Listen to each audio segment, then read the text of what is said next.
Thank you all for joining us for the end of year procedures or preparing for success for the end of year in Eduphoria. Today, we're going to be going over each of our applications for Aware, Strive, Beacon, end of year task, also some system management things here at the beginning. Talk a little bit about a couple of recent Aware premium things, and one thing that's not just premium related that actually just occurred today that I'll bring up. And then also talk about some summer training opportunities and some support things that hopefully you can attend, or at least send some folks from your district to attend to get some more information on our products. All right, so let's go ahead and get started. I'm going to get us started with system management.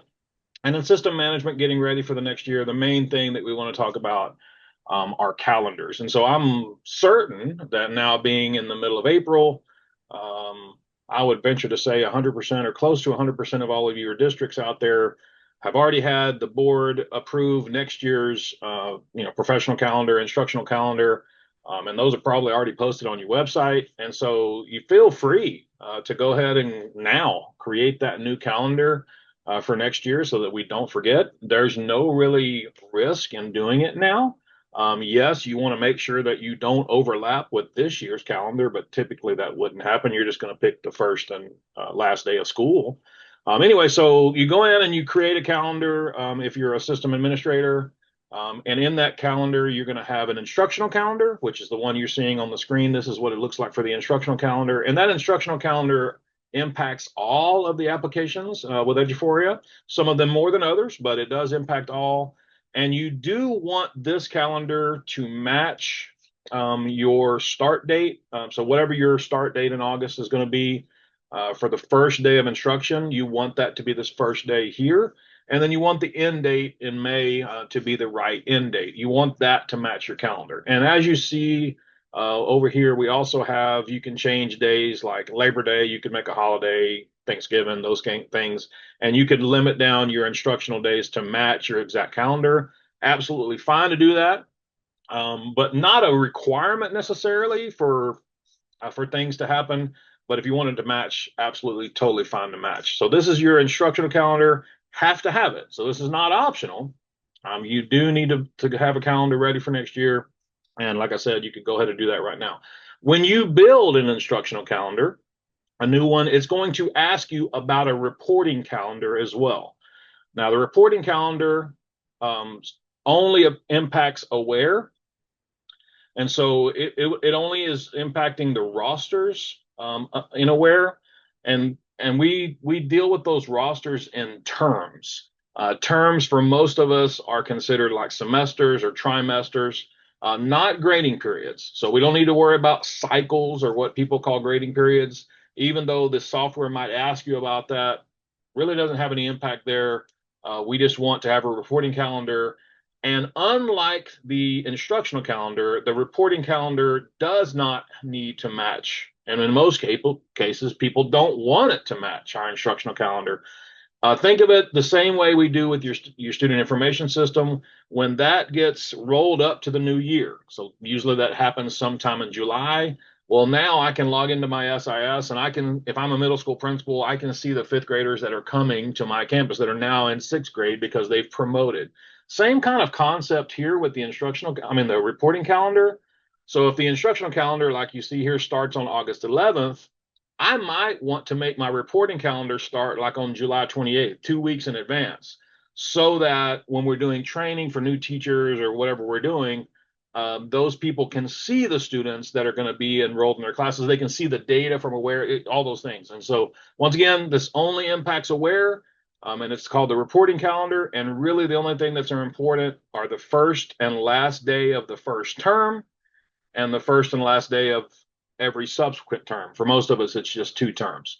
One major thing that you don't want to happen in the reporting calendar is you don't want to have dates that overlap.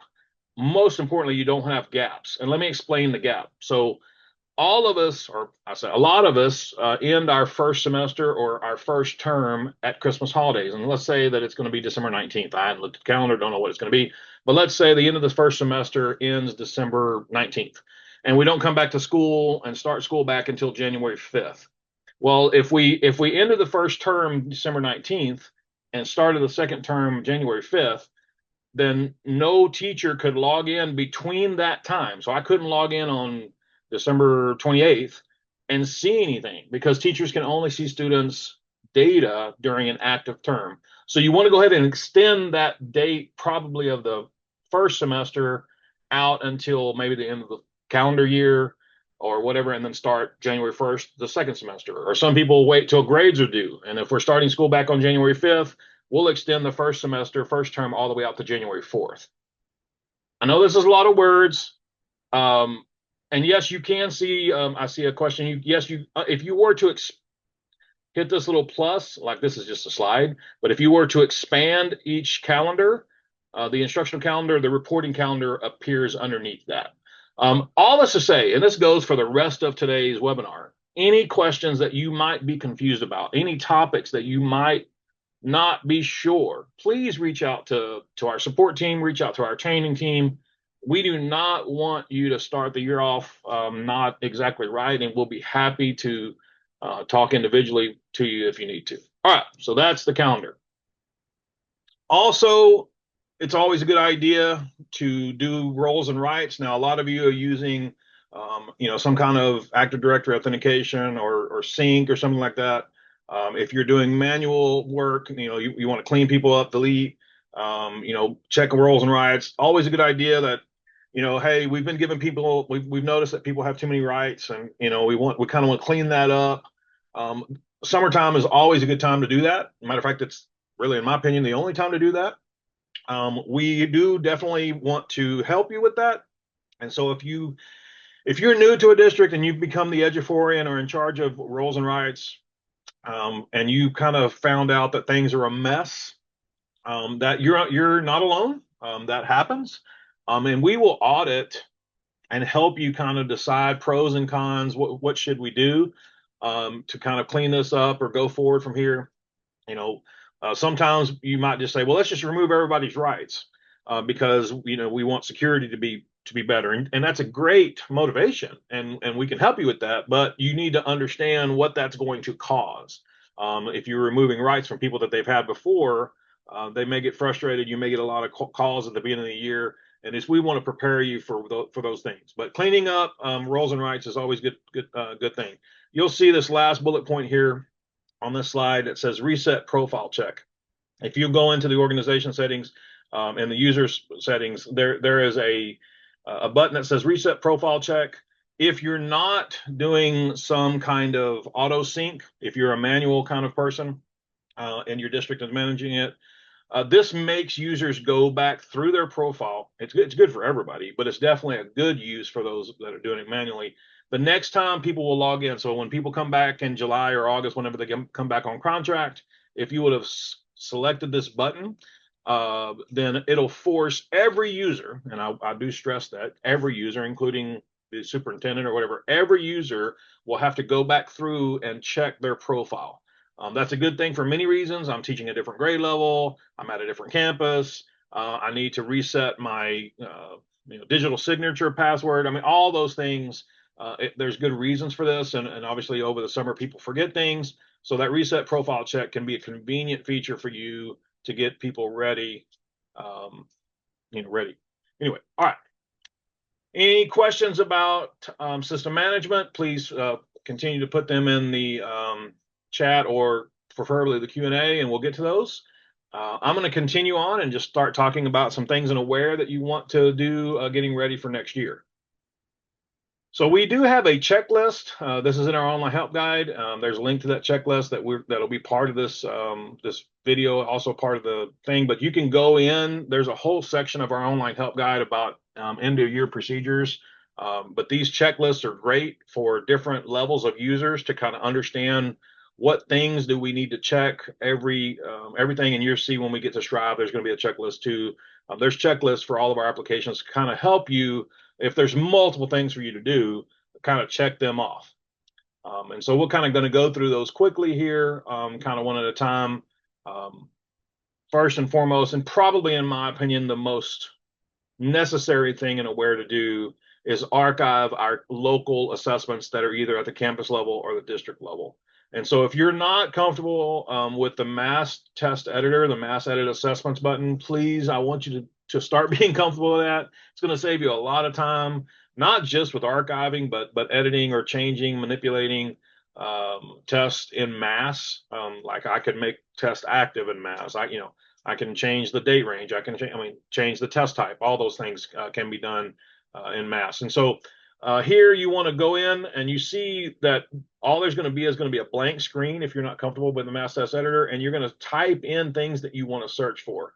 Well, the first and foremost thing that you're going to search for is we need to archive all active assessments. I like to say we need to archive all assessments that have data tied to them. And some of them we might even archive that don't have data tied to them. But for sure, all of your assessments from this past school year, and some of you might not have archived last year. So we want to archive all the assessments so that it just keeps the system clean. So that when I go to the author tab, I'm only seeing the assessments that apply this year. When teachers go to their administer button, the test available, they're not bombarded with a whole bunch of tests. It just really helps keep things clean. I will tell you that there is a limit. The second bullet is important. There is a limit of how many tests can be manipulated at a time, and so it's 130. So if you go search for active, and then it may take 5 minutes for you to search them because you have so many active tests, and it comes out with like 3,200 active tests, and you're like, well, we obviously need to archive. You can only archive 130 at a time. So you would need to add additional search options to narrow down your results, like it says here. So I'll do active, and then we maybe do like science, and then maybe do like grade 5. And so now it's going to be only the grade 5 science tests that are available, and eventually we'll get down underneath that 130 number, and then you can archive all at once. All right, Paige. Did you mean to raise your hand, Paige? And if you're talking, you're muted. I was talking and I was muted. So Okay. we have a question that I want to get you to answer live about what Okay. happens to that data once it's archived. Can you still access the data? Can you unarchive a test if you need to? Perfect. So, and that's a great question, whoever asked that, because a lot of times that's kind of what's in our head, right? Archive sounds scary. Like if you archive your email, you don't know where it goes. Well, that's not the case with tests. There is really no risk in archiving assessments. Let me tell you what it does and what it doesn't do. Archiving an assessment just locks the data down to keep that test living in the year that it was created and given. So let's just say that, and I use this example quite often. Let's say that we have a fifth grade lab safety science test. And every unit one for the last 5 years and for the next 5 years is going to be lab safety in fifth grade science. And so why would we not just give that test again? Like, why do we have to remake that test? Well, if I created a test this year for fifth grade lab safety, I gave it to the fifth grade students this year. Let's just say there were 200 fifth grade students this year, and they took the test. That date is in there. If I just leave that same test active, or if I make it pending and then make it active again, but if it's the same test, and then I just extend that date range to next school year, it's going to let me do that, and it's going to let me give that test to students.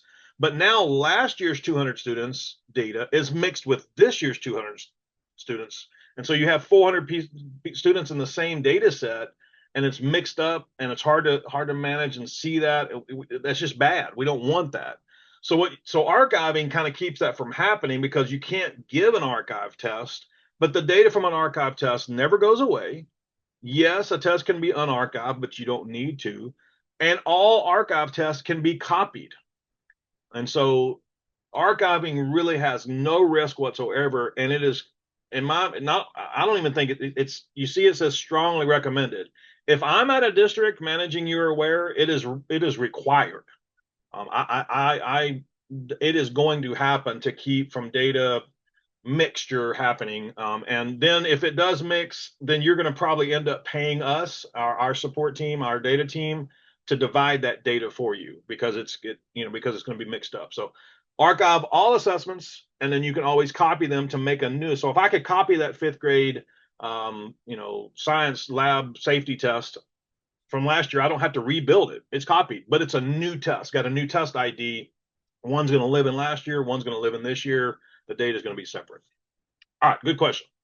If you have any additional questions, once again, you have any help, please, please, please reach out to us individually, training@eduphoria.net, like Allison has put in there, and we'll be happy to do it. Teacher tests do not, it's a good question. I just see that come in. Teacher tests are not applicable to the mass test editor at this time because they're individually tied to the teacher, not tied to a campus or district. So teacher tests do not apply to this statement. I still think they should be archived, but the teacher would archive them individually. Good question. All right. Always a good idea to clean up your quick views, district shared views. So that if you go to the data views bank, you just want to make sure those things that have been shared to others, created by others, shared to whoever, if anything has been shared to anyone. So if you go to the view access column, and to me, the ones that say personal, those don't apply to anybody else. But if it says either district or campus administrators, if matter for sure, if it says all teachers, that would be any view that's shared to every teacher in your district. We want to make sure that whatever that thing is still applicable and up to date and used. Because once again, otherwise it's getting in the way. Like you can see right here, this is probably like June 2019. Well, we're not using that anymore. So it's just getting in the way of everybody. Nobody's clicking on it. It's just a mess, right? And we want to no longer have that here. So we either need to say, you know what, that's still a good data view. People still need to use it. We just need to rename it because the name makes it seem like it's not usable anymore because it's got this date in there. So it's either clean up and rename and make sure they're usable, or some of them actually just need to be gotten rid of and deleted. So always a good idea to go to your data views bank if you're the data administrator for your district and make sure those things are still applicable. Same thing goes with monitor groups. Monitor groups can get out of hand. Monitor groups are great. They have good use, but they can be made at 3 different levels now: district, campus, and personal. The personal ones, once again, we don't mess with those. Everybody makes their own decisions on personal. That's fine.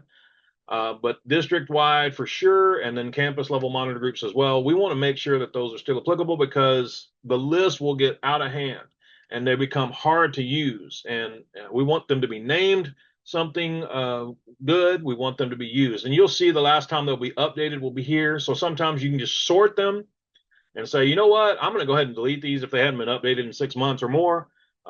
Or probably recommended that, send an all staff email or all campus email and say, hey, if you've got any monitor groups and aware that you've created that are at the campus or district level and you want to continue to use them after this school year, you need to let me know because next week I'm going to go in and clean them up. And so my guess, just from an experience standpoint, most monitor groups only are applicable to one school year.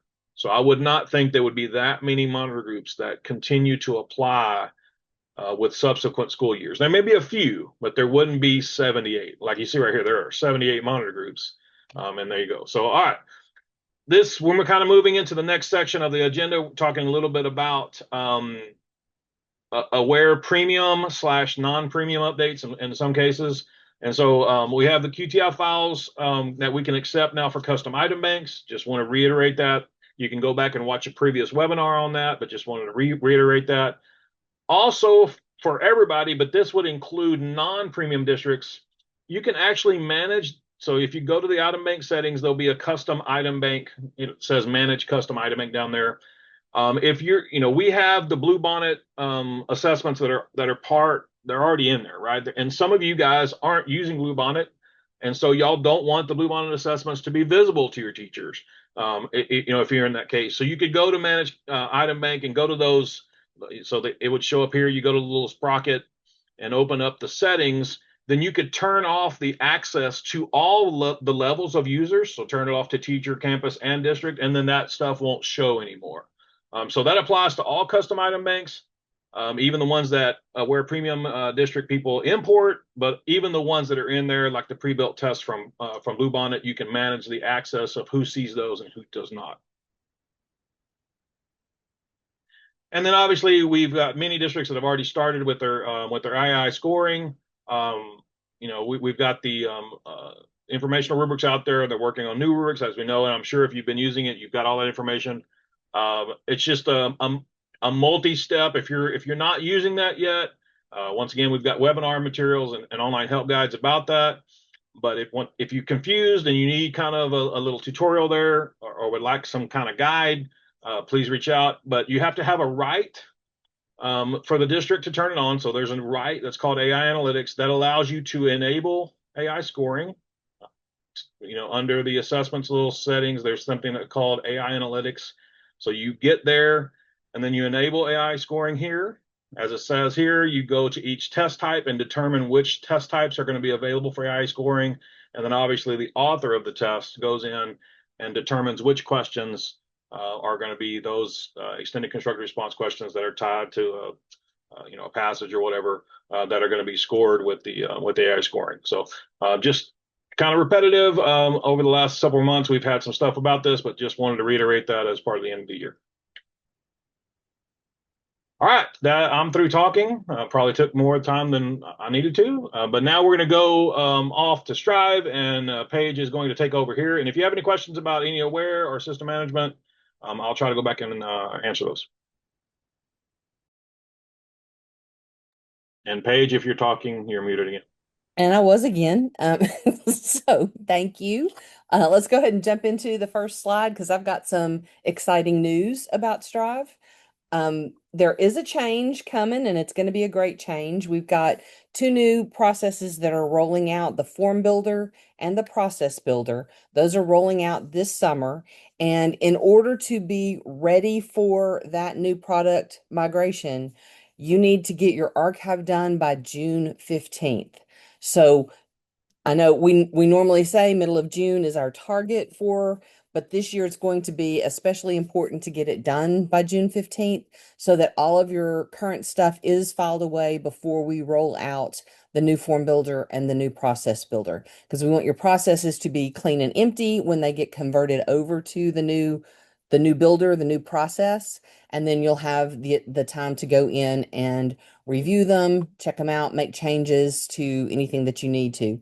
I think you're going to love both the new form builder and the new process builder if you're the person who spends time making templates or even, setting up and editing every year your T-test and T-PEST processes or however many you have in your district. This is going to make both of those tasks a lot easier. You're going to have additional features, additional options, and even additional question types. So I think it's going to be a really great change that's coming. But to be prepared for it, we want to make sure everybody's aware of that due date and gets all the archiving done. There are links on this slide that you'll get when you get your follow-up email to the article and the video that we have about archiving. So if you have any questions, those are your first line of defense. But if they don't answer your questions, again, please feel free to reach out to support or anybody on our team so that we can get you the help that you need. When you go into our online help guide, and you can get to it from anywhere in any application, there's going to be in the upper right-hand corner either the word help or a question mark, or sometimes both. If you float over a question mark, it will say help. So that's where you're going to find our online help guide or our knowledge base. When you click on it on that initial screen, you'll see a section that says start and end of school. And when you click on start and end of school and go into the end of your recommendations, this is what it looks like. And based on your role in the district, you'll go to the correct section. For most of you today, I'm guessing it would be the system and application administrators that you would click on that section to get all the things that you need to do. But you can also share with teachers and with principals things that they need to be doing at the end of the year to prepare, get everything wrapped up. So we've got those for all of the different job descriptions. And when you go in there, you will find information about the archive and about some of the other things we're talking about. If you'll go ahead and advance, Jason, to that next one, this is sort of a summary of what the tasks are for the different groups. So you'll notice for the district level, those appraisal administrators, job number one is archiving the goals and evaluations. And again, that's going to be by June 15th this year. But also we want appraisers to go in and look for things at the end of the year, look for missing signatures, look for things that aren't closed out completely, make sure they've got everything signed and ready to go. And the teachers also want to go in and review their stuff, print or save documents from their archive if they want to, register for summer PD. So those are all things that are in that that article. And also, each one of those things has a link to show them how to do it. So it's a great thing for you to share to get everybody closed out at the end of the year. Okay, next up, we do have a checklist, just like the aware checklist, and it goes through things that we recommend for every year that you go through and review, have a meeting, talk about things, what worked, what didn't, what do we need to change for next year. Summer is the time to do that, and especially after the archive, after you have a new form builder, you may want to look at some changes to your forms because you have more options now. So good time to go through that checklist, review all the things that we recommend that you think about and then make decisions for your district. All right, next up is the locked frameworks. I do want to, we've been talking about this for a while now, but I do want to make sure everybody understands why and gets moved over to one of the new frameworks. Most of our districts are moving to the V2 framework, which is the same exact language as original T-tests. The benefit of the locked framework, it's twofold at this point, but the main benefit is that it's locked for data security. We did have an instance where having a framework unlocked caused a data issue. We were able to recover that for the district, but we don't want that to happen to anyone else. So we want everybody to be on a locked framework so that those issues can't happen. Like I said, the T-test V2 is the same exact language as the regular T-test. We also have a locked framework called Alt D1, which has the language of lesson internalization. I would not recommend that unless every teacher in your district is using the lesson internalization language, meaning they're using high quality instructional materials that provide lessons to them.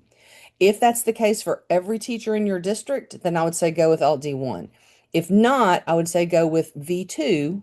And then we have some documents that allow that have the language for both on there. So you can have one process, one set of templates, but even the lesson internalization teachers can be evaluated with that language, and teachers who are not using high quality instructional materials can be evaluated with the regular language.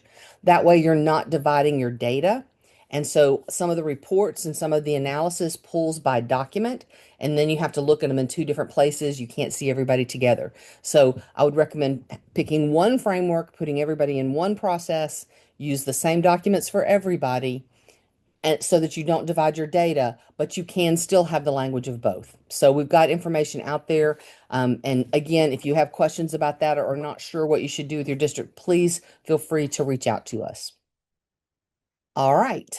Um, this is the time to review your templates, have those conversations about did we get the data that we wanted to get? And if we didn't, was it because of the way we set up our templates? I always quote Stephen Covey, begin with the end in mind. So think about what you need to get out and then build your template in a way that will provide that data in that format. So look at your data, decide if there were gaps, and if so, can we use a template to make the difference there? We always have templates in the community that you can look at, download. Once you've downloaded it, you've made it your own, so you can edit it in any way that you choose. Or you can always build your own templates if there's something specific that you want to do. We've got an article out there about creating your own, and we also have an article about getting them from the community. So review the templates, make sure that you're getting the most out of your system because you've got everything set up to give you that data. And then finally, planning for professional learning. Summer is a big professional learning time. So make sure that all of your courses from the current school year are marked complete.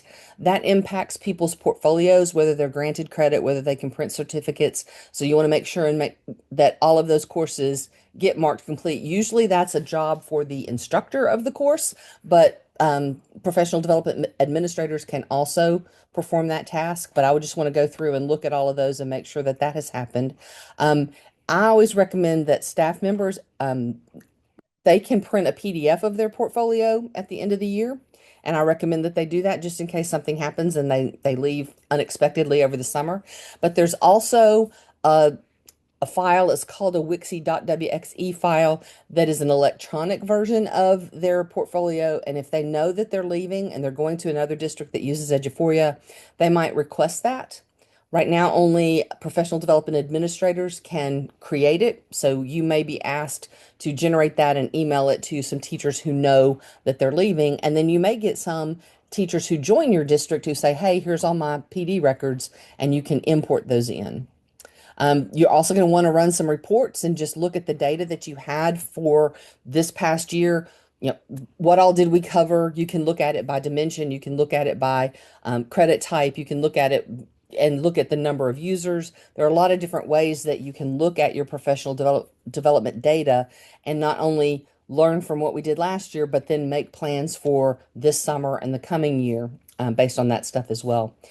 Review your area of reinforcement and refinement from teachers' observations. You can run a document summary report to see which dimensions were identified most often as needing to be worked on for reinforcement or refinement, and then align that with your professional development data. Are we covering those areas when we plan these sessions? You can also look at conferences as an option. If you are doing a week of PD, we used to always do what we called summer camp. That would be a great candidate for using our conferences feature where users can register, they can pick from concurrent sessions, and you can track the data through those as well. And then we also have asynchronous learning through e-courses that you could add to your professional development um, your offerings. We have a question in here. Can we use this to track our compliance courses? You can. There's a couple of different ways that you could do it. You could set up a course in the system, and then you could import from the spreadsheet that you get from the service center all the people who've completed them, and then you're actually tracking the data in your system. That would be one way to do it. Another way that some districts are doing compliance, if you're not using the modules through the service center, if you're doing your own thing, is to create an e-course, an online course with a chapter for each one of the elements from the compliance list. And then once they've completed all of those chapters, they would submit that e-course for credit. So a couple different ways, but yes, you can take care of the compliance courses, tracking and giving credit and having it show up in their portfolio in Strive. Good question. Okay. Keep throwing questions out if you have them, but I'm going to pass the baton to Allison to talk about Beacon. Good afternoon. And yes, happy April 15th, y'all. I cannot believe we're already here. I feel like Christmas just happened. What is going on? So let's talk about Beacon. Let's talk about how to wrap your year up with Beacon. So like Strive, we have a Beacon preparation checklist. And so whenever you onboarded Beacon, you received this checklist. It's actually what we use to guide you through that setup and management session. But every single one of those um, tasks have little nuggets of help articles attached to them. And so if you are looking for just a little refresher on what you need to do, or hey, what is that you're talking about? You have this really great anchor guide here within the Beacon preparation checklist you can utilize. But then also, if you're stuck, please don't stay stuck for long. So you guys, you can take a look at that checklist, but also I'm going to walk you through all the things that you need to think about and do before the end of the year. So, admin, let's talk about what you're doing. So, number one, planner templates. This is a good time to really have those meetings on what happened with the planner templates.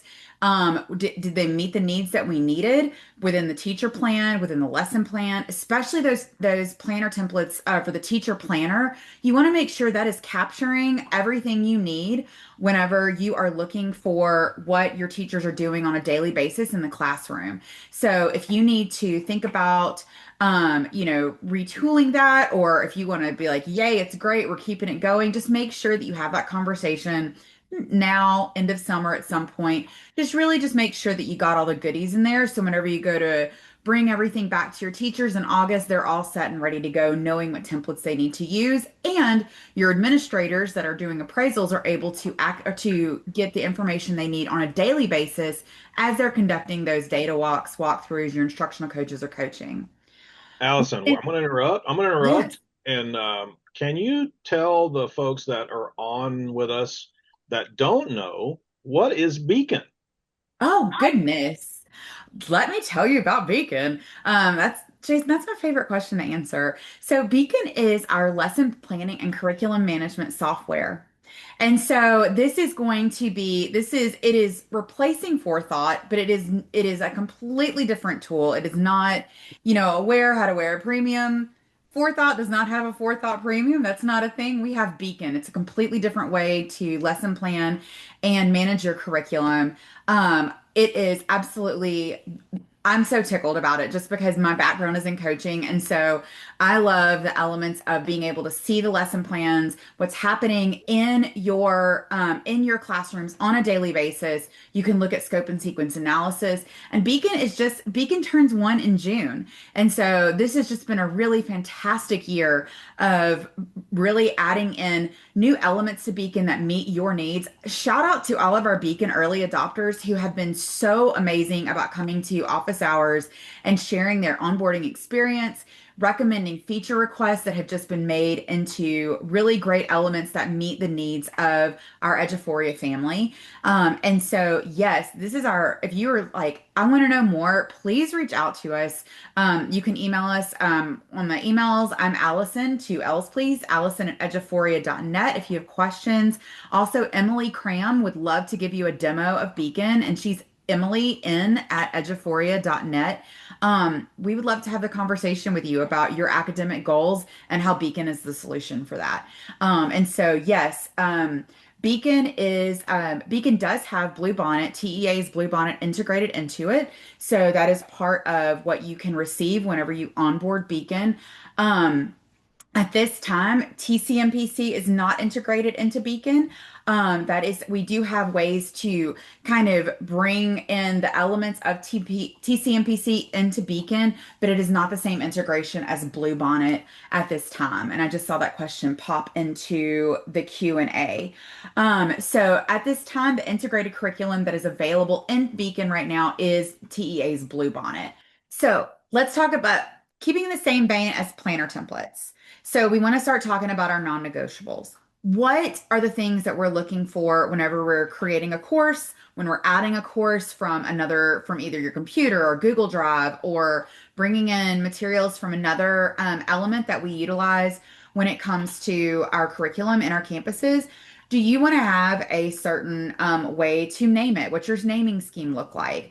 We talk about the cooler, and we are just on the cusp of summer, y'all. So your cooler for Beacon, while your cooler for summer is going to have some delicious beverages in it, your cooler for Beacon is going to have your courses, units, lessons, and resources. So the non-negotiables circulate around what do we want to think about with naming? Did the names that we had this year work? Moving forward, are the names are something that we're going to use in a certain way, or are we going to change that? And if you're new to Beacon and you're trying to find out more about Beacon, these are really great things to think about as you are onboarding Beacon.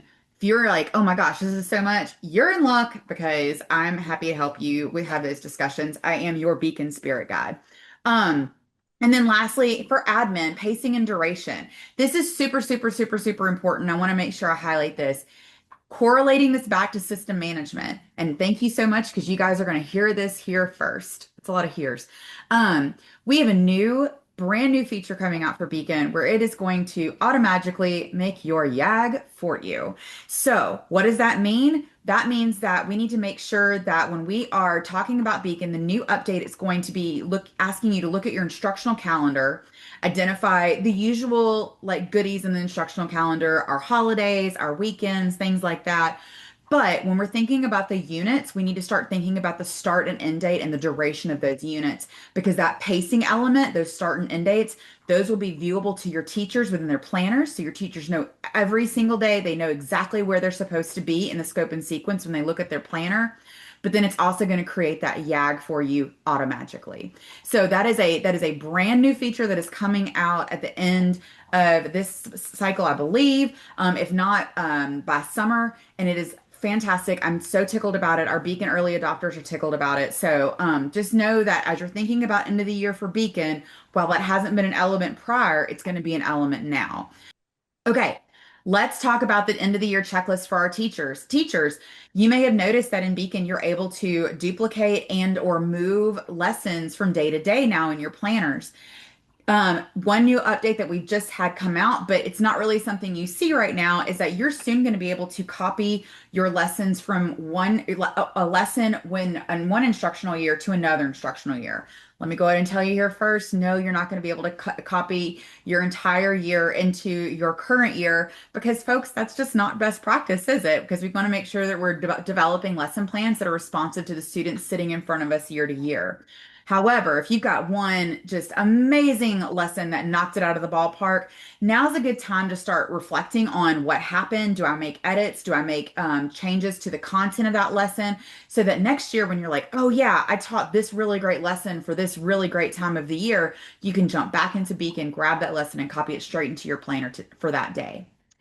If you're using the team planner option, where you have one person that has a team planner and everyone else has a prep underneath that, are there changes that need to be applied for that team planner? Or is the team planner functioning in the way we want it to? Really, these are really great discussion questions to have as you're prepping for the end of the year and sailing off into summer. And then finally, for those that have sharing settings, you're wanting to make sure that your sharing settings are ready to go. I do want to say at the beginning development of Beacon, you had everyone needed to share their planners with their administrators. Now that we have the administrator lens for Beacon, you no longer need to have your lesson plan shared with your administrators. Your administrators have their own way of accessing those Beacon plans.